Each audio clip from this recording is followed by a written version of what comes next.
Hello दोस्तों, sleepy classes में आपका स्वागत है। यूपीएससी की जर्नी में मेंस बहुत ही इंपॉर्टेंट एलिमेंट होता है और अगर किसी ने मेंस की आंसर राइटिंग प्रैक्टिस किए बिना मेंस अटेम्प्ट किया भी है तो उन्हें ये भली भांति पता होगा कि एग्ज़ाम में जाके बहुत बुरी हालत हो सकती है। एनीवेज, आपके लिए आंसर राइटिंग से जुड़े हर एक सवाल का वन स्टॉप सोल्यूशन मैं लेके आया हूँ हमारे 48 days answer writing and guidance boot camp के द्वारा। देखिए, ये जो प्रोग्राम है ये 10 अक्टूबर से इसकी शुरुआत हो रही है, यानी कि मंडे से, सोमवार से।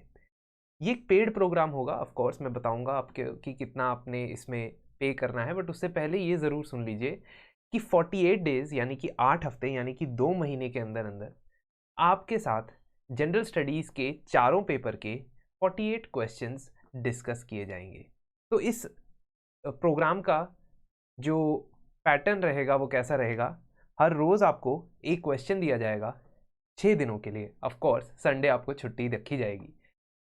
तो एक जीएस के सब्जेक्ट से जनरल स्टडीज़ 1, 2, 3 एंड 4, उसमें से हम 12 क्वेश्चंस आपको देंगे। उन 12 क्वेश्चंस को आप किसी भी तरीके से अटेम्प्ट कर सकते हैं। कहने का ये मतलब है कि आप एक दिन में एक अटेम्प्ट करना चाहें, 2 दिन में 2 अटेम्प्ट करना चाहें, या एक ही दिन में सारे के सारे क्वेश्चंस अटेम्प्ट करना चाहें, ये आपके ऊपर डिपेंड करता है। लेकिन कोशिश यही रखेंगे कि जिस तरीके से शेड्यूल है उसी तरीके से आप आंसर लिखते जाएं, उसको इवैल्यूएट करते जाएं। इवैल्यूएशन के बाद नेक्स्ट वीक के मंडे को मैं सबसे इंटरेक्ट करूंगा लाइव सेशन के थ्रू और हर एक क्वेश्चन को डिस्कस करूंगा। आपको मॉडल आंसर्स भी मिल जाएंगे 6 के 6 क्वेश्चंस के, और मैं हर एक क्वेश्चन के अंदर बिल्कुल डीक्लटर करूंगा कि किस तरीके से आपको इस क्वेश्चन को अप्रोच करना चाहिए था, किस तरीके से आपको इंट्रोडक्शन, बॉडी और कंक्लूजन लिखना चाहिए था, और क्या क्या चीज़ें आप अपनी तरफ से ऐड कर सकते हैं।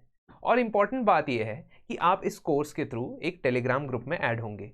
उस ग्रुप के अंदर आप कभी भी अपने डाउट्स, क्वेरीज पूछ सकते हैं, प्रिपरेशन से रिलेटेड, मेंस आंसर से रिलेटेड, और मैं उन आंसर्स को, उन क्वेरीज को रिप्लाई ज़रूर करूँगा।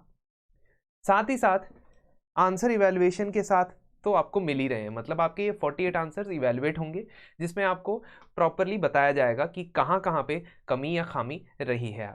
और साथ ही साथ सितंबर 2023 तक ये वैलिड है। कहने का मतलब कि अगर आप किसी कारणवश, किसी रीज़न से इस प्रोग्राम को 1 हफ्ता 2 हफ्ता नहीं फॉलो कर पाते तो you can always come back, right the answers, get them evaluated and watch the live discussion. लेकिन मैं चाहूँगा कि जितने भी लोग इस प्रोग्राम में आए वो साथ के साथ मेरे साथ एक बूट कैंप की तरह चले। देखिए, आर्मी में एक बूट कैंप होता है जो कुछ पर्टिकुलर डेज का ही होता है, और उन पर्टिकुलर डेज में आपकी फाउंडेशनल वैल्यूज़ रखी जाती है कि आगे आने वाली ज़िंदगी के लिए। आंसर राइटिंग के लिए भी फाउंडेशन रखनी बहुत ज़रूरी होती है दोस्तों, क्योंकि आंसर राइटिंग का सबसे बड़ा प्रॉब्लम यह है कि लोग उसे प्रोक्रेस्टिनेशन की साइकिल में डाल देते हैं। लोगों को इनर्शिया रहता है आंसर राइटिंग बिगिन करने का, और वो इनर्शिया ब्रेकर ये कोर्स आपके लिए काम करने वाला है। ये मैं आपको बता रहा हूँ, डेफिनेटली यहाँ से आपको फ़ायदा ये होने वाला है। आपको ये पता लगेगा कि इंट्रोडक्शन, कंक्लूजन, बॉडी का स्ट्रक्चर कैसा होना चाहिए आंसर का, क्योंकि ऐसा भी हो सकता है कि कोई स्ट्रक्चर ना हो तब भी आपका आंसर सही हो। लेकिन क्या आप वो रिस्क लेने के लिए तैयार हैं? क्या आप वो रिस्क लेंगे कि इतने समय की प्रिपरेशन को आप वेस्ट कर दें? इसलिए आपको ऐसे समझना चाहिए कि जो भी बेस्ट चीज़ें हम एक आंसर में निकाल सकते हैं वो आपको निकाल के देंगे, और जो आपके आंसर राइटिंग में प्रॉब्लम्स हैं, इश्यूज़ हैं, रोड ब्लॉक्स हैं, उसको सॉल्व करके देंगे। डिफरेंट डायरेक्टिव वर्ड्स जैसे कि analyse, critically analyse, comment, discuss, इनके बारे में वहाँ पे डिस्कशन होगा, और हर क्वेश्चन में अलग अलग आपको डायरेक्टिव वर्ड्स मिलेंगे जिसके थ्रू आपकी आंसर राइटिंग की स्किल डेवलप होगी। और वर्ड लिमिट में रहना भी मैं आपको सिखाऊंगा कि किस तरीके से कम शब्दों में ज़्यादा से ज़्यादा बातें कह देनी है। यही तो चाहिए यूपीएससी को कि बंदा सक्सिंक्टली आंसर लिखे। ठीक है, अगर आप यूपीएससी की नोटिफिकेशन देखेंगे उसमें आपको ये क्लियरली ये शब्द नज़र आएगा, और फिर गूगल करिएगा इस शब्द को कि इसका क्या मतलब है, तो वो समझ जाएंगे जो मैं कहना चाह रहा हूँ।